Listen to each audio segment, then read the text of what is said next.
और आपको क्या लगता है किसानों, चाइना, अमेरिका, इस तरह की जो विदेशी जो शक्तियां हैं वो यहाँ काम कर रही हैं। और ये फिल्मी लोग हैं, इनको लगता है कि इनकी दुकान चलती रहेगी अगर देश चाहे जाए भाड़ में। देश अगर भाड़ में जाएगा तो आप भी साथ में भाड़ में जाएंगे। ये बात जो है इनको रोज रिमाइंड करानी चाहिए। पर खैर, जितनी इनकी बुद्धि है उतनी इनकी करतूतें भी हैं। जो बांग्लादेश में हुआ है ना, वो यहाँ होते हुए भी देर नहीं लगी। यहाँ पे जब फार्मर्स प्रोटेस्ट हुए, वहाँ पे लाशें लटकी थी, वहाँ पे रेप हो रहे थे। किसानों के हितकारी बिल जो वापस लिए गए थे, तो पूरा देश जो है वो चौंक गया था। और वो किसान आज भी वहाँ बैठे हैं। उन्होंने कभी सोचा ही नहीं ये बिल वापस होगा। वो बड़ी लंबी प्लानिंग थी, जैसे बांग्लादेश में हुई है। अगर आप कंगना रनावत के इस बयान से सहमत नहीं हैं, तो आपकी पार्टी को कंगना रनावत के ऊपर स्ट्रिक्ट एक्शन लेते हुए उसे तुरंत बर्खास्त किया जाना चाहिए।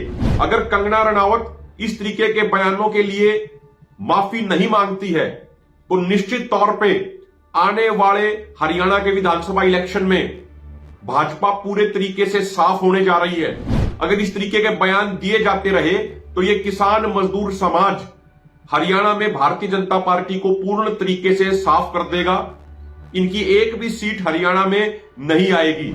कि कंगना रनावत और भाजपा का शीर्ष नेतृत्व ऐसे दुर्भाग्यपूर्ण बयानों के लिए माफी मांगे कि वो देश के अन्नदाता का इस तरीके से अपमान करेगा, देश के अन्नदाता की भावनाओं को इस तरीके से ठेस पहुंचाएगा। कि वो कंगना रनावत को सांसदीय के पद से तुरंत बर्खास्त करे और उनके ऊपर कार्रवाई की जाए और उनको जेल में डाला जाना चाहिए।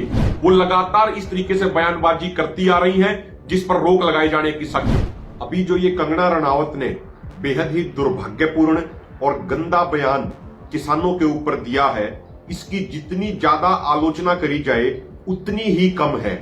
पहले इन्होंने एक बार ये कहा था कि ये किसान आंदोलन में जो महिलाएं आती हैं वो 100 रुपया लेके आती हैं। अब उन्होंने ये कह दिया कि किसान आंदोलन में रेप हो रहे थे, हत्याएं हो रही थी। हम कंगना रनावत को इस लायक नहीं समझते कि उनके बयान पे कोई जवाब दिया जाए, लेकिन जवाब तो माननीय प्रधानमंत्री और माननीय गृहमंत्री जी को देना चाहिए। अब जब तीसरी बार नरेंद्र मोदी जी प्रधानमंत्री बने, तो उन्होंने कहा था कि वो किसान कल्याण को लेकर पूर्ण तौर पे समर्पित हैं। कि आपकी पार्टी की एक सांसद लगातार बार बार किसानों और मजदूरों को अपमानित करने का प्रयास कर रही है।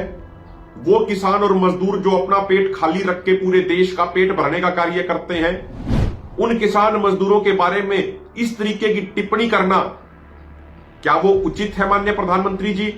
और आपको क्या लगता है किसानों, चाइना, अमेरिका, इस तरह की जो विदेशी जो शक्तियां हैं वो यहाँ काम कर रही हैं। और ये फिल्मी लोग हैं, इनको लगता है कि इनकी दुकान चलती रहेगी अगर देश चाहे जाए भाड़ में। देश अगर भाड़ में जाएगा तो आप भी साथ में भाड़ में जाएंगे। ये बात जो है इनको रोज रिमाइंड करानी चाहिए।